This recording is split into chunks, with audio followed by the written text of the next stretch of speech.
Just a reminder, thoughts are tools and signals. Thoughts don't make us who we are. Thoughts are not to be identified with. And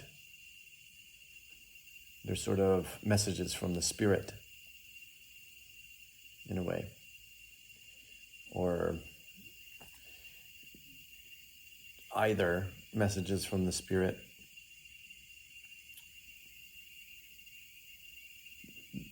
that kind of get translated by feelings, right? So thoughts and feelings are like very connected. They go together. A thought can conjure a feeling can start to conjure thoughts.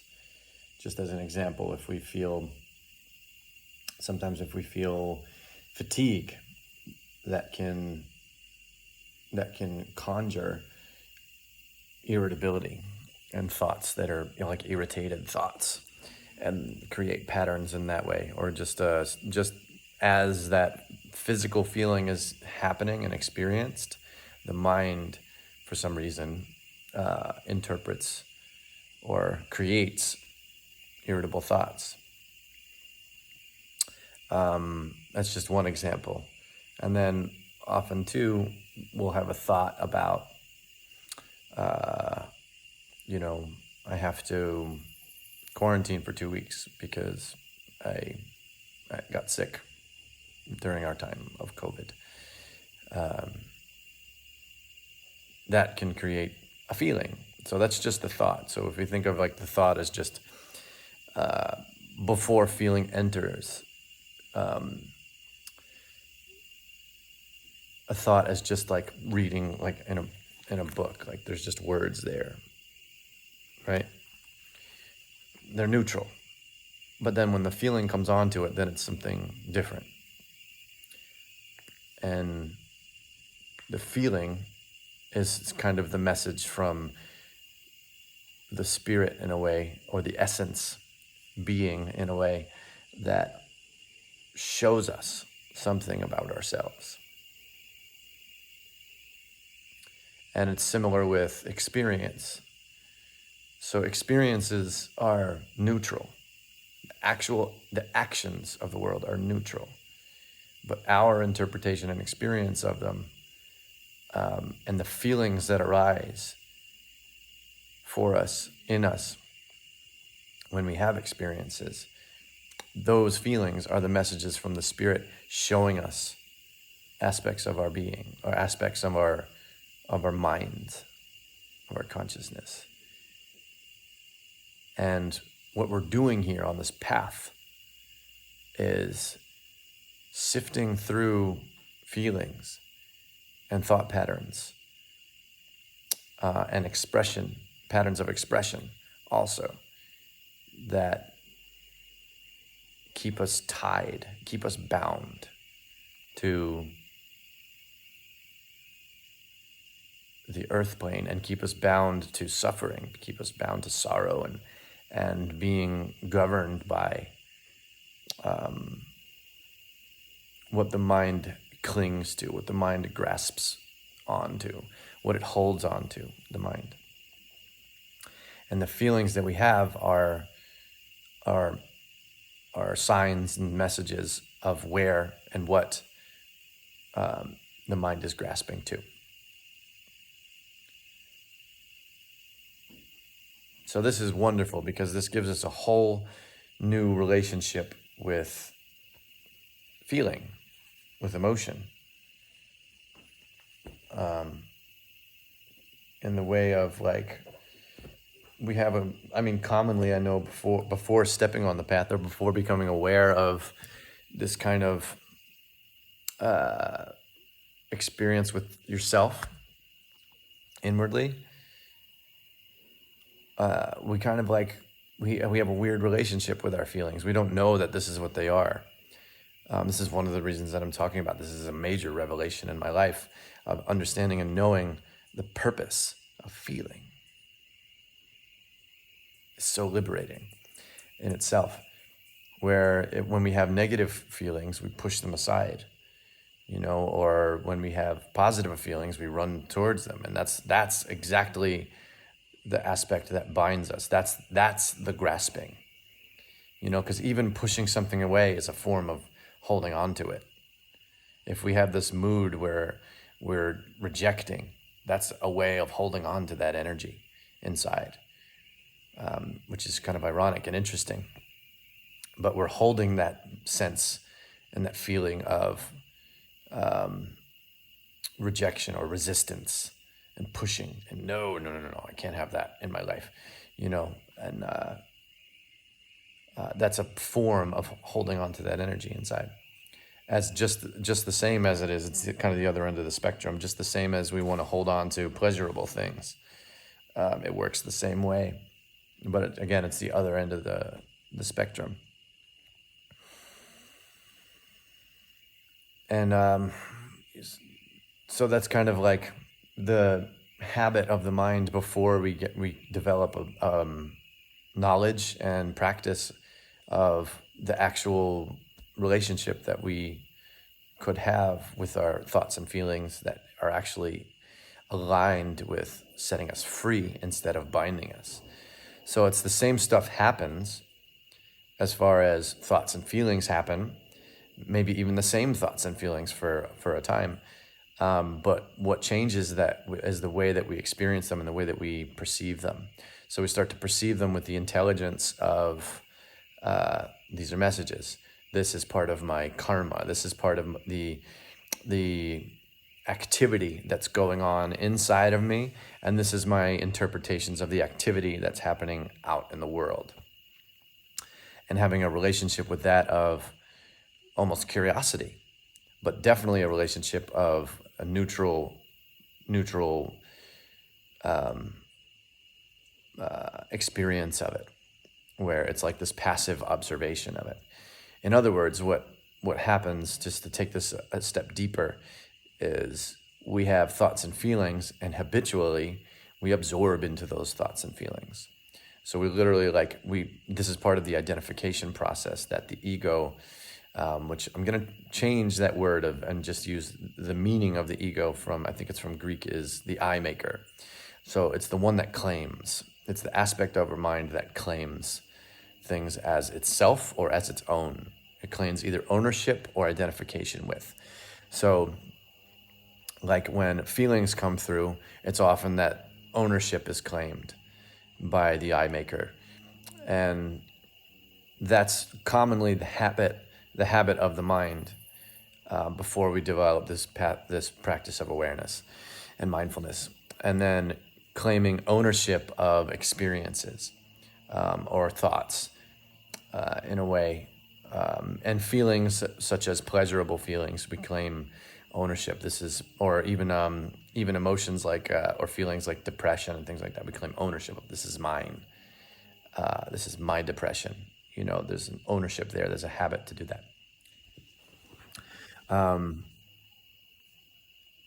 And that's okay for a time, but it's important to know that this isn't necessarily the best way to have a relationship with all this stuff, thoughts and feelings and all that. A good way to do this is neutral-minded and passive observation, so we can explore where they're coming from and why the feelings come through, why the thoughts are showing up. With thoughts, it's a little different because sometimes we don't always know where the thoughts are coming from. So thoughts can arise from our memory warehouse, and experiences in our lives trigger those memories to bubble up and arise for a reason, but there's also thoughts that can come in that our mind is just, and our body even, is just interpreting information that's floating around that don't even belong to us. So even more the reason to have the passive observable, I guess, relationship with thoughts is because some of them arise from our storehouse of memory and karma. Some of them arise from just interpretation of energy that's around us. And none of it is really ours to hold or to claim as our own. Even the memories, they don't belong to us. We'll get to the self in a little bit maybe, but what's important to acknowledge is just back up. And we need to start, it's good to start creating a new habit of pulling back as we absorb, because the habit of absorption is in place, whether it's into thought or into feeling, because that's in place, it's going to take some time where you absorb and then you realize you're absorbed and then you pull back, to get to the stage of dissolving the habit to absorb, and then thoughts and feelings arise and you're just there, unmoved, right? So thoughts and feelings are attractive. They attract us and pull us into them, and that's why the habit of absorption developed in the first place, is because they're attractive. They're interesting. They arise and they're dynamic. You know, the mind in a rested state, until it develops a comfort and even a joy with that rested state, which it does enjoy, and I'll get to that in a minute. But as the mind is aware and conscious, there's so much going on. You think about, if you've ever seen a baby, they're just like, whoa, just like looking at everything. That's not much changes with the mind, but we get used to things, so they're not as exciting. So when dynamic things happen, we're like, ooh, the mind just like jumps and wants to go.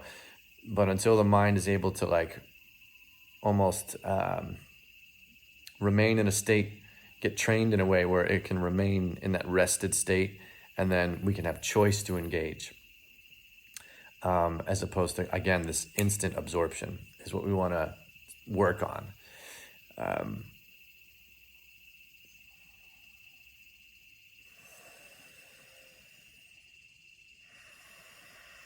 So once we get to this place where, again, I can continue to speak on, because it may take a while for this to develop, as far as we're going to keep absorbing, and that's okay. It's important to know that. It's important to focus on what's possible, what you're capable of right now, as far as this practice goes. As far as this path goes, where you are right now is what's important.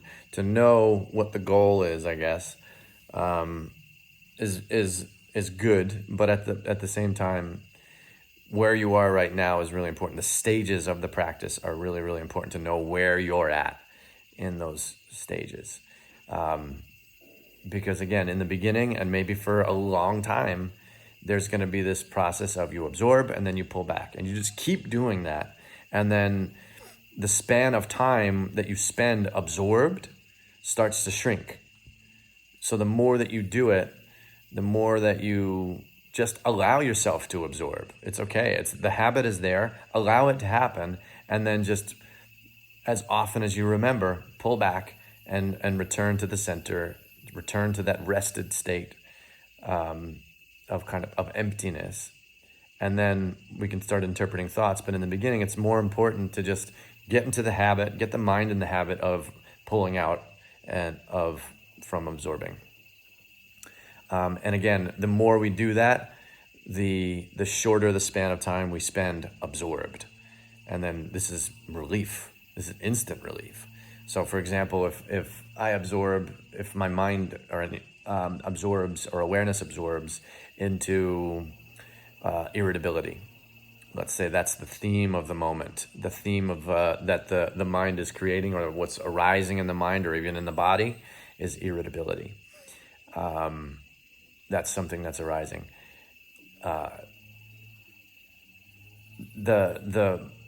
So let's just say this happens, absorption occurs, and then you feel like you're irritable. I am irritable. Remember, the I maker is claiming that, and we're feeling that. Then we have a moment of awareness, realization, because we've planted the seed of developing this. This is really valuable and really important. We've planted the seed in the mind to pull out of absorption. It's going to happen. You are going to achieve this and have victory here, just because you've planted this seed. And it's important to make sure that we have these little moments of celebration almost when we achieve this, as opposed to going the other way and focusing on the absorption. We focus on the victory and let that stimulate the mind to continue to practice. So let's say this happens. Irritability arises, we absorb into it instantly. We have the awareness, we pull back, there's the victory of it. And then from there, we can interpret what the irritability came from, and we can release. This is where we get into releasing ourselves from attachments that we've had, and we're releasing our karma in that way. And as this practice and this process goes, it's so beautiful what happens, because what we start to release, we start to realize patterns that we've held on to for years, and we realize that patterns that we have are passed on from our parents and our bloodline, and we start to release, and we have to, oh my God, this is amazing, amazing work. So this is really, really fun. It's like awesome to do, and it should feel fun. And I want to really acknowledge that, because it can feel like we're obligated to do it. It can feel like if we're focused on the goal, which might be enlightenment or something like that, or maybe it's just we're trying to find more joy. Maybe we just have a habit to get stressed out so often, or depressed or angry so often, and we want to relieve ourselves from that. Focus on the victory. Focus on that beautiful feeling when we have it. Already feels amazing to pull back. Already, even before we do any kind of releasing, it already feels great to just break that habit of absorption, and that's enough in the beginning. That's enough for right now. So have this practice right now. That's what today's work is. Today's theme is just to focus on that pullback, returning to center, returning to silence, returning to emptiness, right? Thoughts come up, watch them. Feelings come up, watch them if you can. And if not, absorb in them and then pull back when you remember, right? But plant that seed of this is what the work is. This is the work of drawing out of the habit of absorption. Okay? And then from there, we can take this and start to do some really amazing work of interpreting with intelligence, of watching, and really, it's really a matter of listening to yourself, of listening to the little self. It's listening to that child inside. It's listening to the body. It's listening to the animal self. What is the animal going through? Because that's really what's happening, is the animal's going through something. The ego self, the I maker, is going through something. The mind is going through something, and it's showing you what it's going through by these thoughts and feelings that are being created. And then you, as the centered being, the centered divine presence, that is the core and source of all of your experiencing, that's the one that can start to release the structures, the conditions, the habits, the patterns, the karmas, whatever you want to call it, all that stuff can start to be released. And awareness of it is enough for right now. And there's not even so much to do. There may be nothing to do. There may be this awareness, and then the absorption in the emptiness is what allows this stuff to dissolve. And what comes through from that is there'll be an awareness of why you held on to it, why the mind held on to it, why this clutch, this grip that the mind had was there. Why? Because it was a trauma. Because there's an attachment to something. Usually it comes from our childhood, or it comes from our heredity. And that revelation will automatically come when we kind of bring whatever that is into the emptiness. So now we're taking it a step further. Absorption happens, we pull out of the absorption, and we can even carry that into the fire of our true being and allow it to be burned up and purified as we enter into that space. And all we're doing is entering emptiness. We're creating a habit of pulling out of the field of mental activity and feeling and emotion, and we're bringing all that stuff into our divine center and allowing it to burn in that fire. And it's almost a way of digesting our karma into the divinity that we are. So this is something to try. This is something that I do every day. Every day, this is going on for me. Every moment of my life, all the feelings that come up, this is like the process. This is the process of freedom. This is the process of liberation that we have access to every second of our lives. We have access to little victories, to little moments where we unshackle ourselves. This is the beauty of being human right now.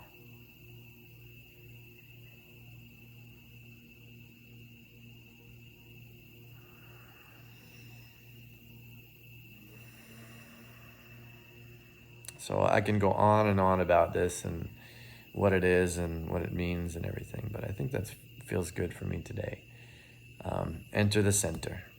Enter the center. And you enter into the state of love. See, my hand keeps going here. It's the heart. This is the path of the heart. So we draw everything into the heart, into the center, into the core. It's not necessarily the organ, the heart. Heart being the center of the being, the center of truth, where love is. We literally draw everything back to love, draw everything back to truth, everything back to God. It's all synonymous. It's all the same thing. We're going there and residing there. And then just so we're aware of what the goal is just to be there all the time, and then the habit to absorb is dissolved. And there's no longer the habit to absorb. And now these things may still arise, feelings and thoughts may still arise, but they arise, we don't even absorb, and then they just pass through. They just pass through like clouds passing through the sky, passing through our vision, or scenes on a screen almost that we just watch. They come and they go, and then they're dissolved in the moments. And we're literally in a position where there's no more grasping happening. There's no more reaching happening. There's no more striving happening. We're existing, and we're in this harmonious movement of life, and we're a part of that. And then we begin to shine really, really purely. And it's such a beautiful thing. But don't worry about that. Just worry about wherever you're at, and don't worry about it. Be with where you are right now, and do the work wherever you are, and honor those moments. And at every stage, there's victory. And every stage, there's euphoria. And keep your focus there. Keep your focus that every time you enter that centered space is a blessing to come home to that true being that you are.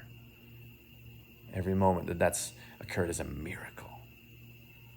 Every moment this happens is a miracle. Every moment we're triggered is a miracle because it's an opportunity. Every thought and feeling that we have is a miracle because it's an opportunity to be liberated.